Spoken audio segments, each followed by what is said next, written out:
up ka-teammates? Kumusta? Sama TV mga ka-teammates. Tagal mong di nagpakita, BTK. BTK, Bulalo. Bumili ka. Kuha ko. Bulalo, pagka nagharap kayo ng sabaw, nandito si ano, hanapin yung si Tods Bulalo, Tods Papaitan. Awesome! Alright.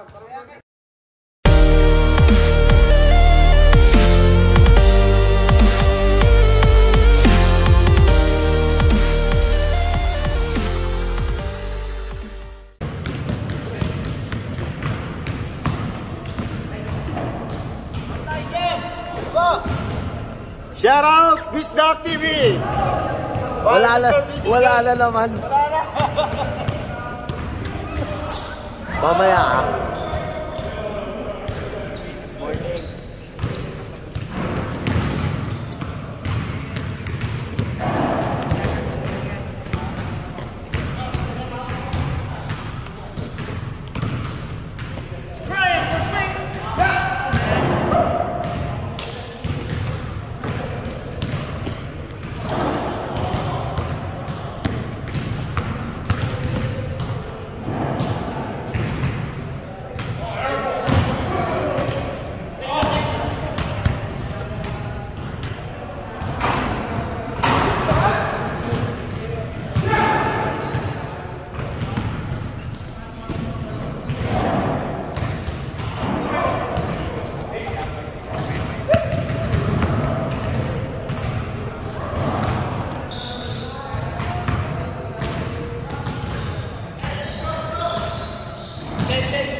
What's up, Mr. BTK?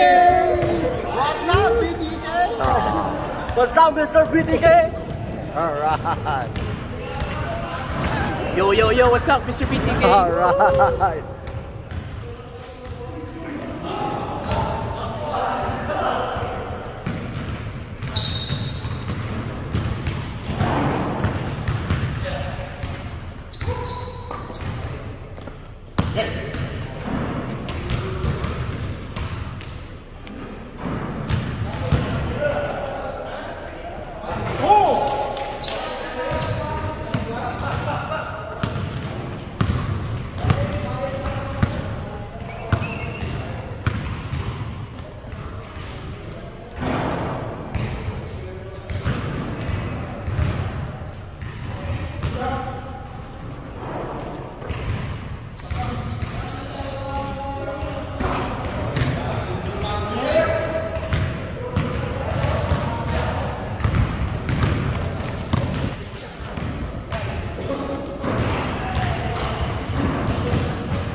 BTK.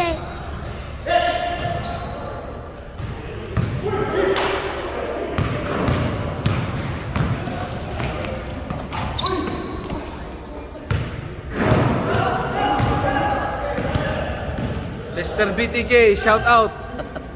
Thank you sa pagpunta sa Papawis. Sa kabisi mo, nagbigay ka po rin ng time. Peace out.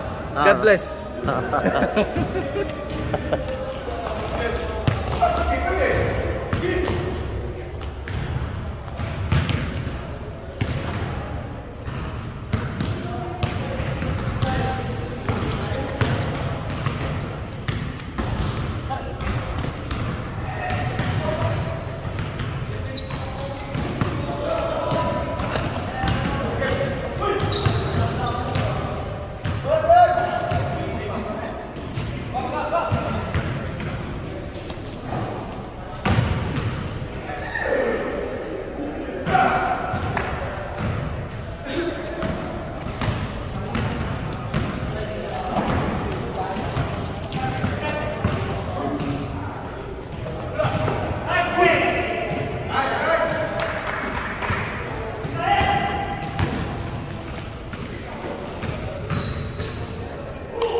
Ito yung pioneer sa ano? Sa...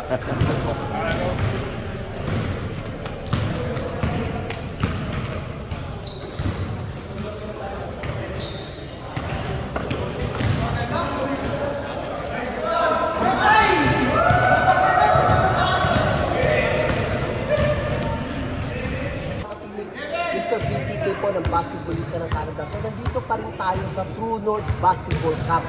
So ngayon, dito every Sunday yan, long weekend po mga kapimit. Kaya maraming mga basketballista ng Canada ang naglaro ngayon dito sa True North Basketball Camp. Kita nyo naman sa likod ko, yan po ang grupo ng ESPB, Edmonton Sunday Pinoy Ballers. Mga ka-teammates, ito po yung sinasabi ko sa inyo, dito ako nang galing before, bago ako nagpa-vlog. Talagang napakarami na po nilang grupo, so nakakatuwa po. So, ito po yung ESPB, kwento ko lang po sa inyo, hindi po nawawalan to ng mga event, mga activities, kaya napakaganda po ng group ko. So, last week lang yata, nagkaroon sila ng mini tournament, season 6 na po yata yun.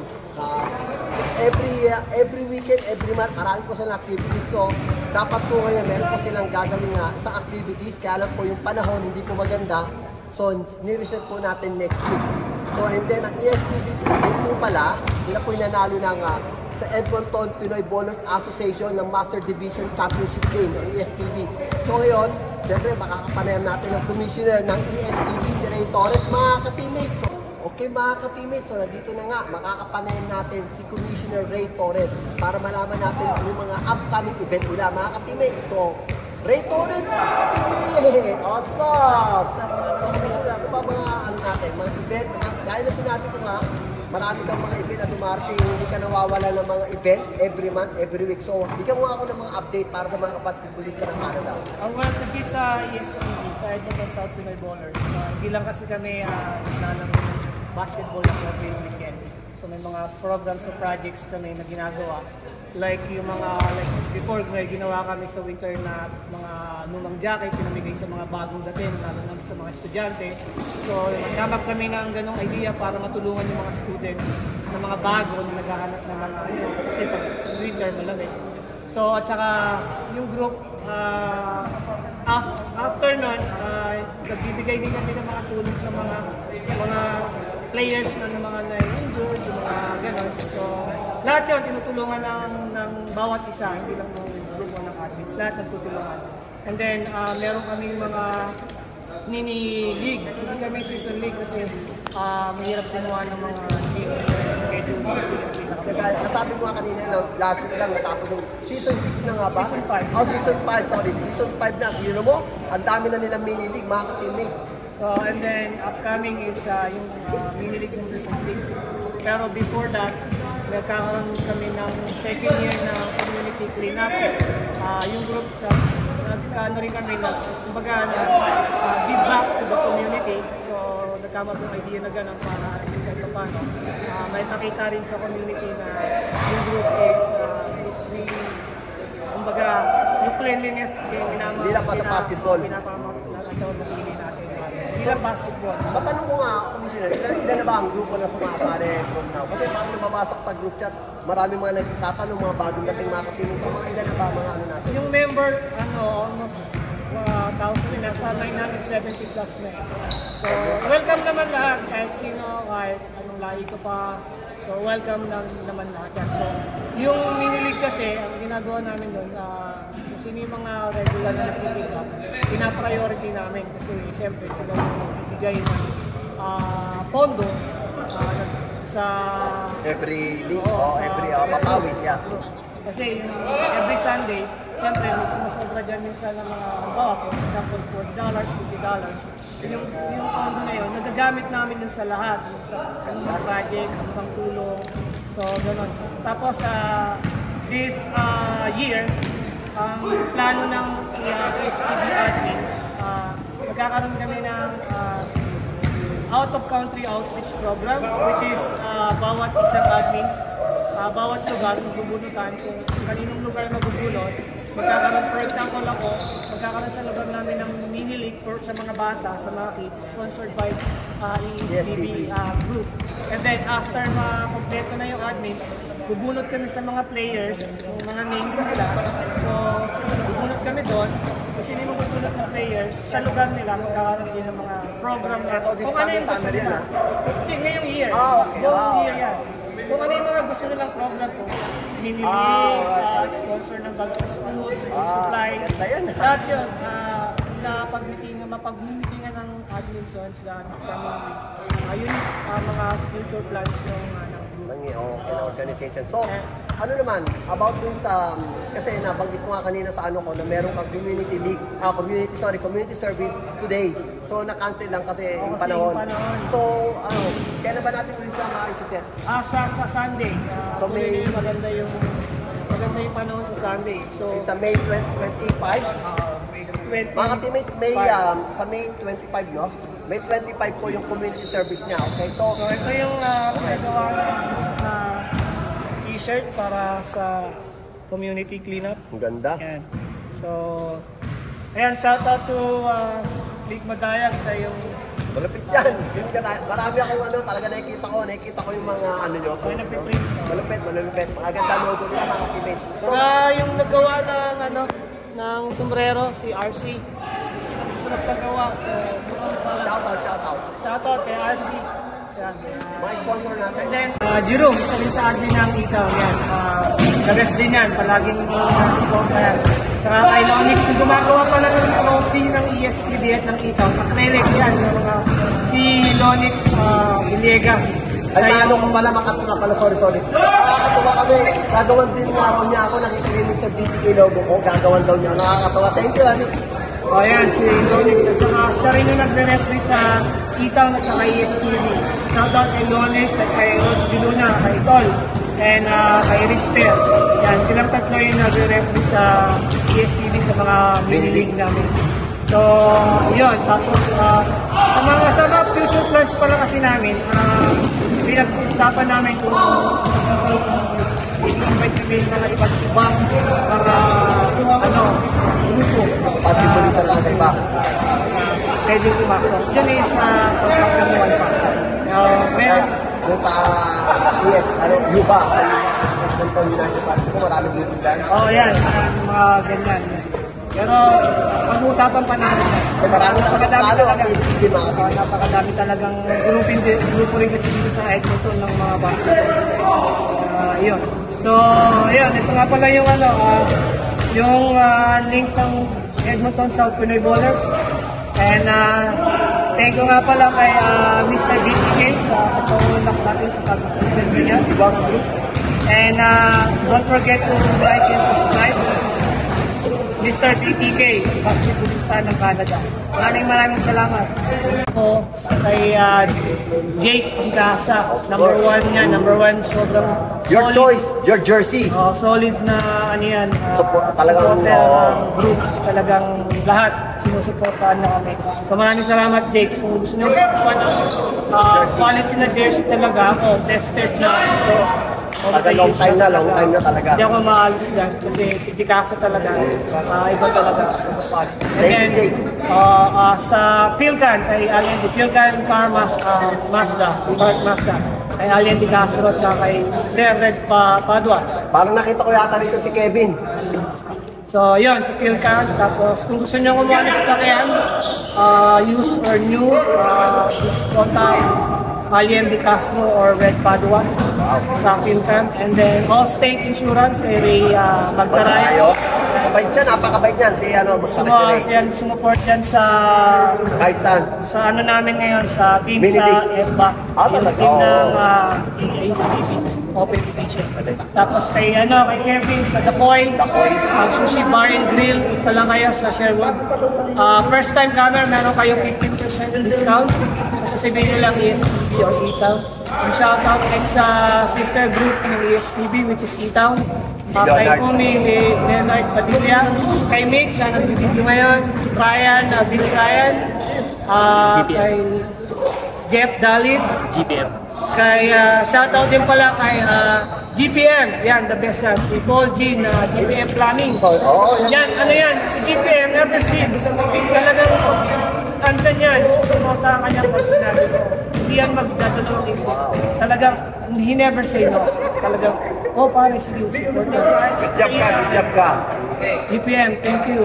And yeah, sa mga admins ko, sa kay Carlos, kay Cupid, alam ko kay Cupid Villar, siya yung pinaka-head namin sa group na nag-a-advise. Hindi lang kami basta nag-decide ng ano. Maganda. Nakita ko yung conversation ng SPB, mga kapatid, talaga napakaganda. Kaya hindi ako nagsasawang punta kahit ang lahi ng place ko, pupunta talaga ako dito. Yes, yun, kay Ian, sa mga admin ko, kay Ian, kay Jules Bulalor, kay Pino, kay Carlos, kay John Lumdum, pare ko kay Lonix, ayan, kay Joffrey.